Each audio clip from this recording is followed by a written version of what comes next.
नमस्कार दोस्तों, आप सभी का एक बार फिर से स्वागत है आपके अपने YouTube channel CG job education में।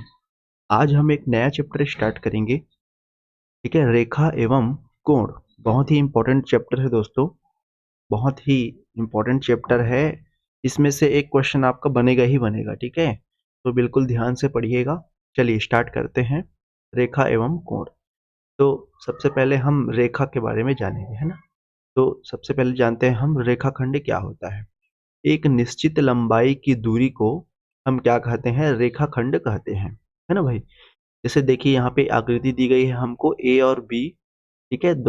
ए और बी जो है 2 बिंदु दी गई है। इन दोनों को यदि हम मिला दें, ठीक है? ए और बी यदि हम इन दोनों बिंदुओं को मिला दें, तो एक रेखा बनती है ना? एक आकृति बनती है जिसको अपन रेखाखंड कहते हैं, ठीक है? इसको अपन ए बी और ये ऊपर में ऐसे लकीर करके भी दर्शाते हैं, ठीक है? 2 बिंदुओं को यदि हम मिला दें तो जो आकृति बनती है उसको हम क्या कहते हैं? रेखाखंड कहते हैं, ठीक है? ए बी यहाँ पे क्या है? रेखाखंड है। इसी तरीके से इसी में आता है किरण। इसमें क्या होता है? रेखाखंड के किसी एक बिंदु से रेखाखंड को एक ही दिशा में अगर आगे बढ़ाया जाए तो प्राप्त वक्र को हम क्या कहते हैं? किरण कहते हैं, है ना?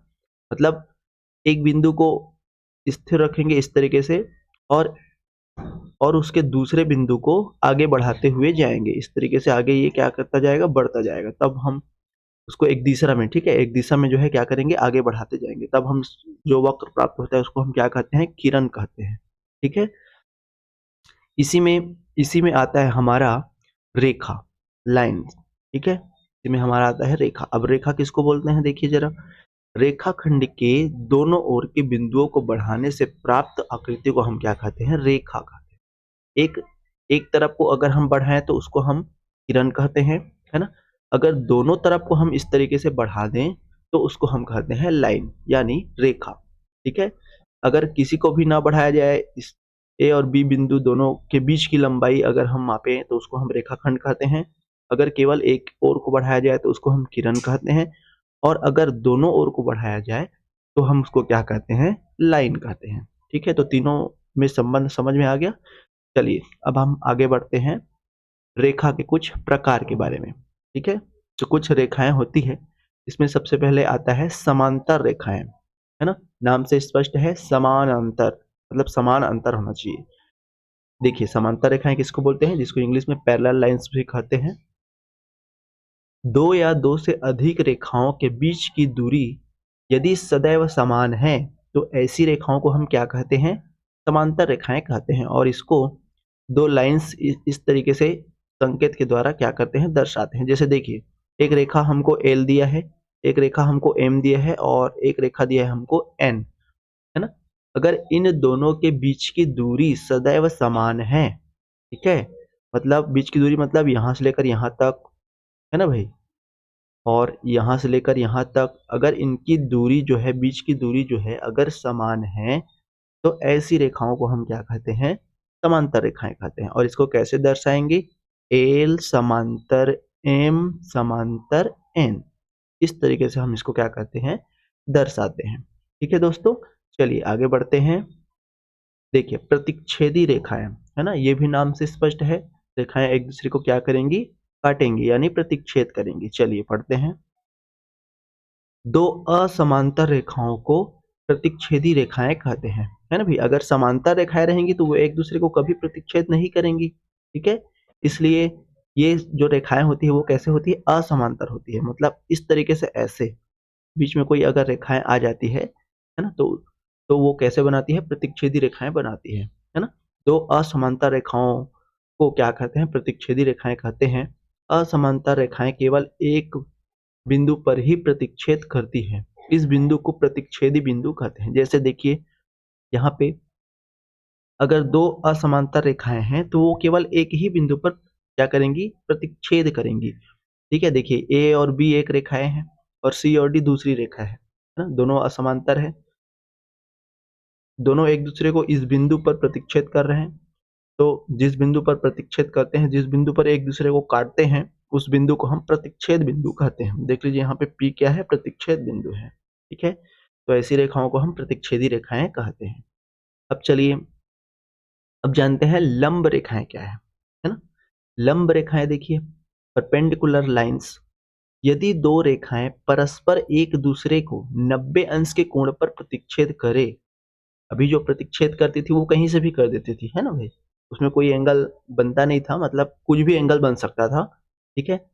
अब इसमें क्या होता है, यदि जो प्रतिच्छेद कर रही हैं रेखाएं, अगर वे एक दूसरे को 90 अंश के कोण पर प्रतिच्छेद करे, है ना, तो रेखाएं कैसी कहलाती है, लंब रेखाएं या लंबिक रेखाएं जो है कहलाती है। और इसको हम इस तरीके से, ऐसे लंब है करके जो है अपन क्या करते हैं, दर्शाते हैं, है ना। जैसे यहाँ पे देखिए सी और डी एक रेखा है और ए और बी दूसरी रेखा है।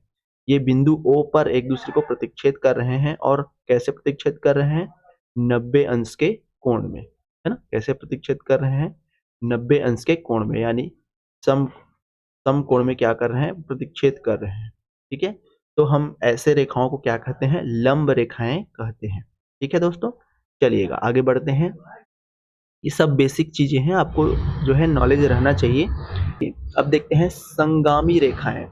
चलिएगा संगामी रेखाएं देखते हैं। इसको अपन कॉन्करेंट लाइंस भी कहते हैं, है ना। क्या होता है, यदि तीन या तीन से अधिक रेखाएं एक ही बिंदु से गुजरे, ठीक है, तो वे रेखाएं क्या कहलाती है, संगामी रेखाएं कहलाती है। ठीक है। देखिए यहाँ पे एक बिंदु है ओ, यहाँ से एक रेखा एम और एन, दूसरी रेखा ई और एफ, ए और बी, सी और डी, है ना। ये सारी की सारी एक ही बिंदु को प्रतिच्छेद करके जा रही है, मतलब एक ही बिंदु से गुजर रही है, एक ही बिंदु से निकल रही है ना। तो ऐसे रेखाओं को हम क्या कहते हैं, संगामी रेखाएं कहते हैं, है ना। ऐसे रेखाओं को हम क्या कहते हैं, संगामी रेखाएं कहते हैं, जो एक ही बिंदु से होकर के क्या होती है, गुजरती है। ठीक है। यहाँ पे A B C D E F और एम एन बिंदु ओ से गुजरती है, अतः ये सभी रेखाएं क्या है, संगामी रेखाएं हैं, है ना। और जो बिंदु ओ है, इसको अपन कैसे, क्या बिंदु कहेंगे, इसको अपन संगामी बिंदु कहते हैं। जैसे प्रतिच्छेद करता था तो उस बिंदु को हम प्रतिच्छेद बिंदु कहते थे, है ना। वैसे इसी तरीके से एक ही बिंदु से अगर कई रेखाएं गुजर रही है, तो ऐसे बिंदु को हम क्या कहते हैं, संगामी बिंदु कहते हैं। ठीक है। चलिए अब देखते हैं हम तिर्यक रेखा के बारे में। देखिएगा जरा, तिर्यक रेखा, है ना, ट्रांसवर्स लाइन, जब दो या दो से अधिक सरल रेखा ने समांतर रेखाओं को, जब दो या दो से अधिक सरल समांतर रेखाओं को अन्य कोई रेखा काटती है, तो उसे हम तिर्यक रेखा कहते हैं। जैसे देखिए, ये ए और बी एक रेखा है, और सी और डी एक दूसरी रेखा है, मतलब यहाँ पे ए और बी समांतर है किसके, सी और डी के। और अगर इसको एम और एन कोई तीसरी रेखा काटे, कोई अन्य रेखा काटे, है ना, तो ऐसी रेखा को हम क्या कहते हैं, तिर्यक रेखा कहते हैं, है ना। तो यहाँ पे एम एन क्या है, एक तिर्यक रेखा है, जो रेखा काटते हैं उसको हम कौन सी रेखा बोलते हैं, इसको हम तिर्यक रेखा कहते हैं। ठीक है। तो ये हो गए रेखा के कुछ प्रकार, इसको आपको याद रखना है ना। समांतर रेखा, प्रतिच्छेद रेखा, लंब रेखा, संगामी रेखा, तिर्यक रेखा, है ना। कैसे कैसे बनती है, मतलब तिर्यक रेखा अगर क्वेश्चन में दिया जाए तो आपके दिमाग में आ जाना चाहिए कि इस तरीके से ये जो है बनती है। ठीक है। अब आइए कोण के बारे में हम थोड़ी सी चर्चा कर लेते हैं, है ना। रेखा तो हो गई, अब हम कोण यानी एंगल के बारे में हम देखते हैं। ठीक है। देखिए कोण में देखिए, कोण कैसे, इसका संकेत कैसे होता है, इस तरीके से हम इसको बनाते हैं, है ना। मतलब एक बिंदु रहता है, इससे दो रेखाएं इस तरीके से गुजरती है, तो बीच में जो भी, मतलब दो भुजाओं के बीच में जो भी बनता है ना, उसको अपन कोण बोल देते हैं। ठीक है। अब कोण को हम इस तरीके से संकेत से दर्शाते हैं। अब यदि अलग अलग कोण बन रहा है तो उसको हम अलग अलग उसका नाम देते हैं, है ना। तो क्या क्या नाम देते हैं, आइए देखते हैं। कोण के प्रकार में सबसे पहले आता है हमारा न्यून कोण, जिसको हम एक्यूट एंगल भी कहते हैं। ठीक है। न्यून कोण, न्यून का अर्थ होता है 90 अंश से कम, है ना। तो 90 अंश से कम वाले कोण को हम क्या कहते हैं, न्यून कोण कहते हैं, है ना। 90 अंश से कम यानी 30, 45, 60, 75, 80, है ना। ये सारे के सारे क्या है, 90 अंश से कम वाले कोण है, तो इनको अपन क्या कहते हैं, न्यून कोण कहते हैं। मतलब जो भी कोण रहेगा, जो भी थीटा की वैल्यू रहेगी, उसका मान जो है 0 से 90 के बीच में होना चाहिए। ठीक है। देख लीजिए यहाँ पे ए ओ बी एक कोण है ना, ए ओ बी एक कोण है जिसका मान कितना है 30 अंश है, जिसका मान कितना है 30 अंश है। तो ये कैसा है, ये है हमारा न्यून कोण। ठीक है, दूसरा इसी में आता है, दूसरा इसी में आता है समकोण, जिसको अपन राइट एंगल भी कहते हैं, है ना। समकोण किसको बोलते हैं, 90 अंश के कोण को हम समकोण कहते हैं, है ना। यहाँ पे जो थीटा है वो कितना रहेगा, 90 अंश रहेगा। देख लीजिए यहाँ पे कोण ए ओ बी इसका मान कितना है, 90 अंश है ना। मतलब इस तरीके से ऐसे जब कोण बनाए तो उसको अपन क्या कहते हैं, समकोण राइट एंगल जो है कहते हैं। ठीक है, तो यहाँ पे कोण ए ओ बी का मान कितना है, 90 अंश है। ठीक है दोस्तों, आपको याद रखनी है किस तरीके से कोण बनता है तो उसको हम क्या नाम देते हैं, है ना। चलिए आगे बढ़ते हैं। इसके बाद आता है अधिक कोण, इसके बाद आता है हमारा अधिक कोण, ऑब्ट्यूस एंगल। ठीक है, अधिक कोण, अधिक मतलब 90 अंश से अधिक होना चाहिए, है ना भाई। तो ऐसे कोण जो 90 अंश से बड़े हो किंतु 180 अंश से छोटा हो, है ना। मतलब यहाँ पे जो थीटा की वैल्यू है वो 90 और 180 के बीच में होना चाहिए, तब हम ऐसे कोण को क्या बोलते हैं, ऐसे कोण को हम कहते हैं अधिक कोण, है ना। जैसे 110 अंश है, 150 है, 170 है, 160 है ना, 105 है। इन सभी कोण को हम क्या कहते हैं, अधिक कोण कहते हैं। ठीक है, ये सारे के सारे क्या बनाते हैं, अधिक कोण बनाते हैं। ठीक है, देख लीजिए यहाँ पे चित्र देख लीजिए, इस तरीके से हमारा कोण बना हुआ है ए ओ और बी। तो यहाँ पे हमको 120 अंश का कोण बन रहा है ना। मतलब कोण ए ओ बी की वैल्यू कितनी है, 120 अंश है। ठीक है, तो इसको हम क्या कहते हैं, अधिक कोण कहते हैं। ठीक है, चलिएगा आगे देखते हैं, आगे देखते हैं हमारा फोर्थ क्या होता है कोण के प्रकार में, सरल या ऋजु कोण। ठीक है, सरल या ऋजु कोण, स्ट्रेट एंगल जिसको अपन कहते हैं, ऐसा कोण जो दो समकोण 180 अंश के बराबर हो, ऋजु कोण कहलाता है ना। देखो कैसे बनता है ये, ऋजु मतलब होता है 180 अंश, है ना। सरल यानी होता है 180 अंश। तो सरल कोण अगर बोल दिया जाए तो मान, तो आप लोगों को फट दिमाग में आ जाना चाहिए कि 180 अंश का कोण जो है बनाएगा। मतलब थीटा की वैल्यू हमेशा कितनी होती है सरल कोण में, 180 अंश होती है। देख लीजिए यहाँ पे कोण ए ओ बी का वैल्यू कितना है, 180 अंश है। मतलब एक सीधी रेखा में कोण बनाती है, एक ऋजु रेखा में क्या बनाती है, कोण बनाती है। तो उसको अपन सरल कोण कहते हैं। ठीक है, चलिएगा इसके बाद आता है वृहद कोण, रिफ्लेक्स एंगल। वृहद कोण में क्या होता है, 180 अंश से ज्यादा होता है परंतु 360 अंश से कम होता है। तो ऐसे कोण को हम क्या कहते हैं, वृहद कोण कहते हैं। देख लीजिए यहाँ पे कोण ए ओ बी का मान कितना है, 210 अंश है ना। यहाँ से लेकर के यहाँ तक कोण बनाएगा और इधर बनाएगा, है ना। ये कितना है, इसका मान एक 210 अंश है। ठीक है, कितना है इसका मान, 210 अंश है। तो ऐसे कोण को जिसका मान जो है 180 अंश से बड़ा किंतु 360 अंश से छोटा हो, तो ऐसे कोण को हम क्या कहते हैं, बृहद कोण कहते हैं, है ना। देखिए जैसे इसका हो सकता है 190 अंश, 250 अंश, है ना। मतलब 360 से कम होना चाहिए थीटा की वैल्यू और 180 अंश से अधिक होना चाहिए, 180 और 360 के बीच में होना चाहिए। ठीक है, चलिएगा इसके बाद जानते हैं संपूर्ण कोण। ठीक है, कंप्लीट एंगल। देखिए संपूर्ण कोण कितना होता है, जिस कोण का माप 360 अंश होता है ना भाई। 360 अंश मतलब ऐसे घूम के आते हैं पूरा, तो हमारा कितने अंश का कोण बनाता है, 360 अंश का कोण बनाता है। तो इस तरीके से अगर हम एक बिंदु से ऐसे घूम करके आए उसी बिंदु पर वापस, है ना, तो कितने अंश का कोण बनते हैं, 360 अंश का होता है। जिस कोण की माप 360 अंश होती है उसको हम क्या कहते हैं, संपूर्ण कोण या कंप्लीट एंगल कहते हैं। 360 अंश का जो कोण होता है एक वृत्त को दर्शाता है ना। मतलब यहाँ से इस तरीके से हम कोण अगर बनाते जाएं, है ना, एक बिंदु से अगर इस तरीके से कोण बनाते जाएं तो एक वृत्त को ये क्या करता है, निरूपित करता है। यहाँ पे ए ओ बी का मान कितना है, 360 अंश है। ठीक है, ये हो गया संपूर्ण कोण। इसके बाद आता है हमारा आसन्न कोण, एडजेसेंट एंगल। ठीक है, आसन्न कोण किसको बोलते हैं? अब यहाँ से थोड़ा इंपॉर्टेंट चालू होता है आप लोग का, है ना, क्योंकि क्वेश्चन में आसन्न कोण, शीर्षाभिमुख कोण, है ना, समकोण, न्यून कोण, अधिक कोण, इस तरीके से दिया जाता है। तो आपको समझना है शब्दों को कि समकोण बोला जाए तो कैसे बनता है, न्यून कोण बोला जाए तो कैसे बनता है, आसन्न कोण बोला जाए तो कैसे बनता है। तो चलिए देखते हैं आसन्न कोण। जब दो कोणों का एक ही शीर्ष हो, है ना, एक ही शीर्ष हो यानी वर्टेक्स हो तथा एक उभयनिष्ठ भुजा हो, तो ऐसे कोणों को हम क्या कहते हैं? आसन्न कोण कहते हैं। ठीक है, जैसे देखिए यहाँ पे ए ओ और सी। ठीक है, ए ओ और सी ये एक कोण है अल्फा।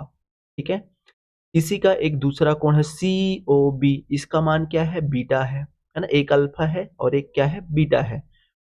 ठीक है, तथा एक उभयनिष्ठ भुजा हो, है ना, ये इसकी भुजा एक पहली भुजा हो गई। ठीक है, ये इसकी दूसरी भुजा हो गई और ये एक तीसरी भुजा हो गई। तो देखिए अगर ये वाला कोण अपन देखते हैं तो ये दूसरा भुजा इसमें कॉमन है, और अगर ये वाला कोण देखते हैं तो ये वाला भुजा इसके लिए कॉमन है। मतलब ये जो बीच की भुजा है ओ और सी, ये क्या है? इन दोनों एंगल्स के लिए कॉमन है ना।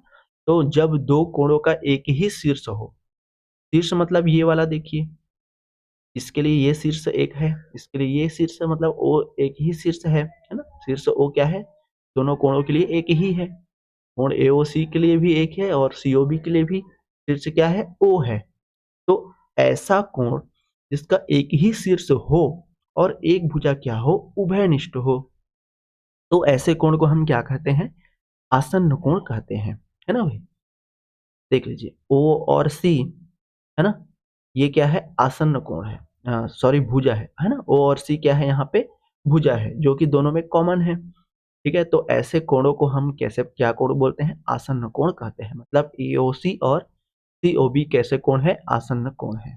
ठीक है, आसन्न कोण में किस तरीके से नियम लगते हैं इन सभी को भी अपन अब बताएंगे। चलिए आगे देखते हैं। इसके बाद शीर्षाभिमुख कोण। ठीक है, शीर्षाभिमुख कोण देखिए क्या होता है? शीर्षाभिमुख कोण वर्टिकली ऑपोजिट एंगल इसको बोलते हैं अपन। दो प्रतिच्छेदी रेखाओं से बनने वाले आमने सामने के कोणों को शीर्षाभिमुख कोण कहते हैं। शीर्षाभिमुख कोण एक दूसरे के समान होते हैं, है ना। देखो ये एक ये एक रेखा हो गई ए बी और दूसरी रेखा हमारी हो गई कौन सी? सी और डी। ठीक है, तो इनके आमने सामने जो कोण बनते हैं, ये हमारा ओ क्या हो गया? प्रतिच्छेद बिंदु। तो ये एक कोण बन गया अल्फा और ये एक कोण बन गया, है ना। तो ये जो आमने सामने के कोण होते हैं ये क्या होते हैं? बराबर होते हैं। मतलब कोण बी ओ डी, है ना, यहां से क्या हो जाएगा? कोण बी ओ डी, इसका भी मान कितना है? अल्फा है। और ए ओ सी इसका भी मान कितना है? अल्फा है। ए ओ सी इसका भी मान कितना है? अल्फा है। ठीक है, और ये दोनों हमेशा क्या रहेंगे? बराबर रहेंगे। देख लीजिए यहाँ पे कोण बीओडी और एओसी दोनों का मान क्या है? अल्फा है, इसलिए दोनों क्या है? बराबर है। इसी तरीके से डी ओ ए इसका भी मान कितना है? बीटा है। और बी ओ सी इसका भी मान कितना है? बीटा है। तो ये भी क्या होंगे? बराबर होंगे। तो ध्यान रखिएगा शीर्षाभिमुख कोण हमेशा क्या होते हैं? बराबर होते हैं, है ना भाई। शीर्षाभिमुख कोण एक दूसरे के बराबर होते हैं, एक दूसरे के समान होते हैं। ठीक है, चलिए इसमें कोणों का शीर्ष या वर्टेक्स एक ही होता है ना। देखिए बिंदु ओ यहाँ पे है, एक ही वर्टेक्स है, तो याद रख लीजिएगा आप लोग। चलिए ठीक है, हाँ चलिए इसके बाद देखते हैं अपन रैखिक युग्म के कोण, है ना, रैखिक युग्म के कोण, एंगल ऑफ लाइनियर पेयर। जब दो विपरीत किरणों में एक बिंदु उभयनिष्ठ हो तथा एक रेखा दोनों किरणों के बीच हो, तो इस प्रकार के कोणों का जो योग है वो कितना होता है? 180 अंश होता है। और ऐसे रैखिक युग्म को ऐसे कोण को अपन क्या कहते हैं? रैखिक युग्म कोण कहते हैं, है ना भाई। क्या बोला है इसमें? जब दो विपरीत किरणों में एक बिंदु उभयनिष्ठ हो, ठीक है? जब दो विपरीत किरणों में एक बिंदु उभयनिष्ठ हो तथा एक रेखा दोनों किरणों के बीच हो। देखिए यहाँ पे देखिए एक बिंदु उभयनिष्ठ है ना, और एक रेखा जा रही है यहाँ से, दोनों किरणों के बीच क्या हो, एक रेखा हो, है ना। तो रेखा यहाँ पे ओ और सी जा रही है। तो इस प्रकार बने तो इस प्रकार बने कोणों का योग कितना होता है, 180 अंश होता है। मतलब यहाँ पे जो भी कोण बनेगा और यहाँ पे जो भी कोण बनेगा, इन दोनों का अगर हम जोड़ दें, A plus beta, alpha plus beta, तो इसका मान हमेशा कितना होता है, बोला है 180 अंश होता है। जाहिर सी बात है ना भाई।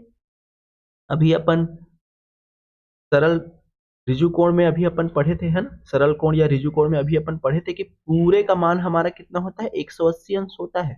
मतलब ए ओ बी पूरे का मान हमारा कितना होता है, कोण ए ओ बी पूरे का मान हमारा होता है 180 अंश, है ना। तो यदि हम इसको दो भागों में बीच में बांट दें, तो इस आधे भाग और इस आधे भाग का मान का योग भी तो 180 अंश होगा ना भाई। तो सेम है, तो इसी को अपन क्या बोल देते हैं, रैखिक युग्म के कोण जो है बोल देते हैं।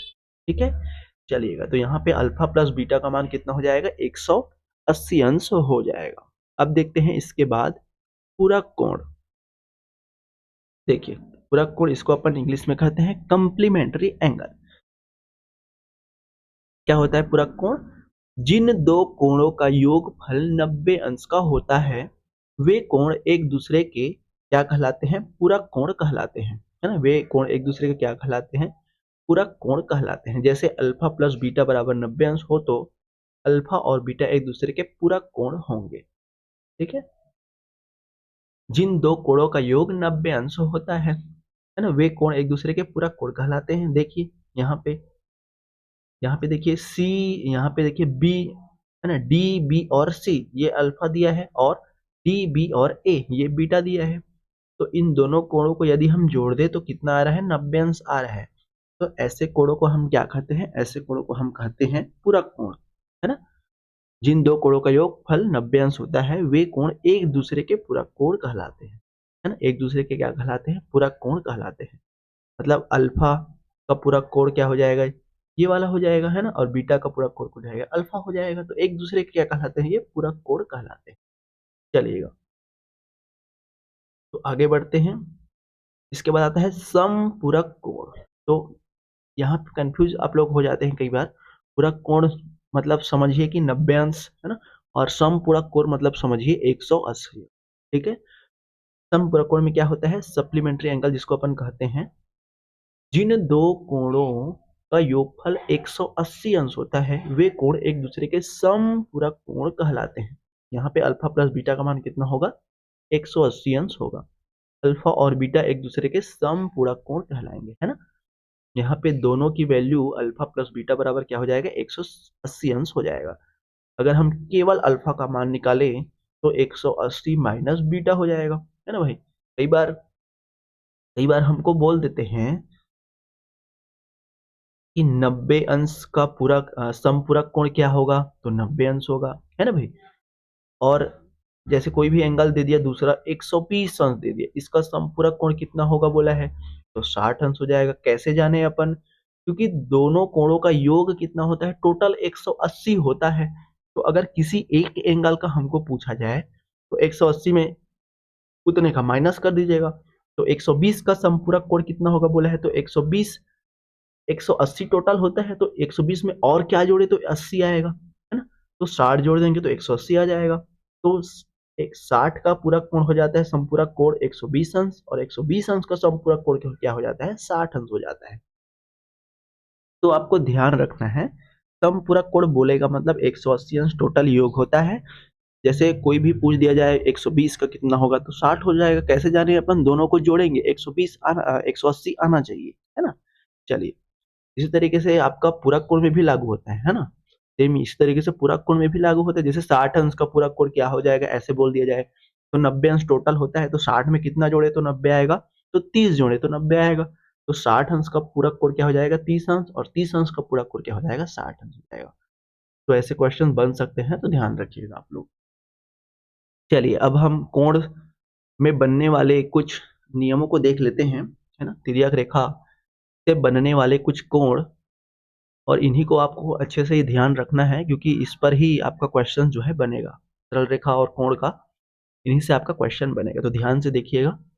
आकृति के अनुसार तिर्यक रेखा MN समांतर रेखा AB तथा CD को बिंदु O और P पर प्रतिच्छेद करती है। तो देखिए यहाँ पे दो रेखाएं दी गई हैं, AB समांतर है किसके, CD के, ठीक है। यहाँ पे देख लीजिए AB और ये CD दो रेखाएं समांतर रेखाएं दी गई है, और इन समांतर रेखाओं को रेखा M और N दो बिंदुओं पर प्रतिच्छेद करते हैं, एक तो बिंदु O पर और एक बिंदु P पर। यहाँ पे क्या करते हैं, एक दूसरे को प्रतिच्छेद करते हैं, ठीक है। तो कैसे कैसे बनती है इसको देखिएगा। सबसे पहले देखिए, सबसे पहले बनता है संगत कोण, कॉरेस्पॉन्डिंग एंगल। इस आकृति में देखिए संगत कोण कैसे बनता है। यहाँ पे देखिए ये कोण 2 है ना, इसका संगत मतलब एक ही ओर है ना, संगत मतलब संग चलने वाला। तो देखिए इस इधर चल रहा है ये, तो यहाँ पे देखिए कोण 6 भी इधर है ना, तो यहाँ पे कोण 2 का संगत कोण क्या हो जाएगा, कोण 6 हो जाएगा, और ये दोनों एक दूसरे के क्या होते हैं, बराबर होते हैं। इसी तरीके से 3 वाला देखिए, 3 वाला ये नीचे तरफ बन रहा है, तो ये नीचे तरफ हमारा 7 का बन रहा है, तो ये कोण भी क्या होंगे, संगत कोण होंगे, और ये एक दूसरे में क्या होते हैं, बराबर होते हैं ना। इसी तरीके से कोण 1 और कोण 5 है ना, कोण 4 और कोण 8, तो इस तरीके से टोटल 4 जो है संगत कोण बनते हैं, है ना, 4 जो है संगत कोण बनते हैं, 2 और 6, 3 और 7, 1 और 5, 4 और 8, ठीक है। इस इधर जा रहा है तो ये इधर बराबर होगा, इधर जा रहा है तो ये इधर बराबर होगा, नीचे नीचे की तरफ है तो नीचे की तरफ बराबर होगा, तो आपको ध्यान रखना है, ठीक है। ये हो जाएगा संगत कोण। चलिए इसके बाद आता है एकांतर कोण, है ना, एकांतर कोण। अब देखिए एकांतर कोण कैसे बनता है, इसको मैं मिटा देता हूं ताकि अच्छे से समझ में आएगा। हाँ चलिए देखिए एकांतर कोण कैसे बनता है हमारा। देखिए उपयुक्त आकृति में देखिए, ये देखिए कोण 4 है ना, और यहाँ पे देखिए कोण 6 है, मतलब इस तरीके से ऐसे यहाँ पे O बिंदु आ रहा है, फिर ऐसे करके कोण बना है और ये ऐसे बना है, तो ये वाला हमारा चौथा पॉइंट है और ये वाला हमारा क्या है, छठवां पॉइंट है। यहाँ पे O है, यहाँ पे बिंदु P है, तो इस तरीके से जो कोण बनता है उसको बोलते हैं एकांतर कोण। इधर और इधर इसको अपन बोलते हैं एकांतर कोण। तो देख लीजिए यहाँ से कोण 4 और कोण 6 एकांतर कोण है, तो ये एकांतर कोण हमेशा क्या होते हैं, बराबर होते हैं, है ना। इसी तरीके से और देखिए यहाँ पे 3 और 5 है ना, ये वाला जो 3 है और ये वाला जो 5 है, तो इसका आकृति कैसे बन रहा है, इस तरीके से बन रहा है, ये ऐसे और ये ऐसे, है ना। ये हमारा 3 हो गया, ये हमारा 5 हो गया, ये बिंदु O और ये बिंदु P, तो इस तरीके से ये हमारा बन रहा है कोण 3 बराबर कोण 5। तो ऐसे जब बनता है उसको अपन बोलते हैं एकांतर कोण, और एकांतर कोण भी क्या होते हैं, बराबर होते हैं। इसी तरीके से ये 2 और ये 8 वाला भी बनेगा, है ना, 2 और 8 वाला भी इस तरीके से बनेगा, तो ध्यान रखिएगा, है ना। और कौन सा है, एक और 7 वाला, ठीक है, ये एक इधर और ये 7 इधर बाहर की तरफ बन रहा है ना, बाहर की तरफ इस तरीके से बन रहा है, तो इसको अपन बोलते हैं एकांतर कोण, ठीक है। चलिए अब इसके बाद देखते हैं अपन अंतः कोण, इसको बोलते हैं इंटीरियर एंगल, ठीक है। अंतः कोण अंदर बनने वाले कोण। देखिए अंदर कौन कौन से कोण बनते हैं, एक तो ये 4 वाला बन रहा है ना, 4, 5, 3 और 6। एक तो देखिए ये 4 वाला अंदर बन रहा है और ये 5 वाला बन रहा है, और ये 3 वाला बन रहा है और ये 6 वाला, मतलब इसके अंदर में, इनके अंदर में जो बनने वाले कोण है 4, 3, 5 और 6, इनको हम बोलते हैं अंतः कोण, अंदर बनने वाले कोण। बहिष्कोण मतलब बाहर बनने वाले कोण, बाहर मतलब ये 1, 2 और 7 और ये 8, तो ये सारे के सारे क्या हैं, बाहर बनने वाले कोण है, इसलिए इसको क्या बोल देते हैं, बहिष्कोण बोल देते हैं, ठीक है। तो ये कुछ महत्वपूर्ण पॉइंट्स हो गए, ठीक है। तो इनको आपको बिल्कुल याद रखना है, क्योंकि रेखा बनाते समय ये आपका नियम यूज होगा, है ना। समपूरक कोण क्या है, ठीक है, इस तरीके से एंगल्स बनती है, तो कैसे कैसे कौन कौन से कोण उसके बराबर होते हैं, संगत कोण, एकांतर कोण, ठीक है, अंतः कोण, बहिष्कोण, ये सारी चीजें आपको क्या करनी है, याद रखनी है। तो इसको अच्छे से देख लीजिएगा, वीडियो को नहीं समझ में आएगा तो दोबारा देख लीजिएगा, ठीक है दोस्तों? चलिएगा, तो आज का सेशन यहीं तक रखते हैं, कल अपन इसी पर आधारित महत्वपूर्ण प्रश्न हल करेंगे, साथ में अपन पीवाईक्यू भी हल करेंगे, प्रीवियस ईयर क्वेश्चन भी हल करेंगे। इस तरीके से क्वेश्चन आपके पूछे जाते हैं, पूछे गए थे, है ना? इसको भी अपन देखेंगे। चलिए, तो आज के लिए बस इतना ही रखते हैं, मिलते हैं कल एक नए सेशन के साथ, तब तक के लिए धन्यवाद।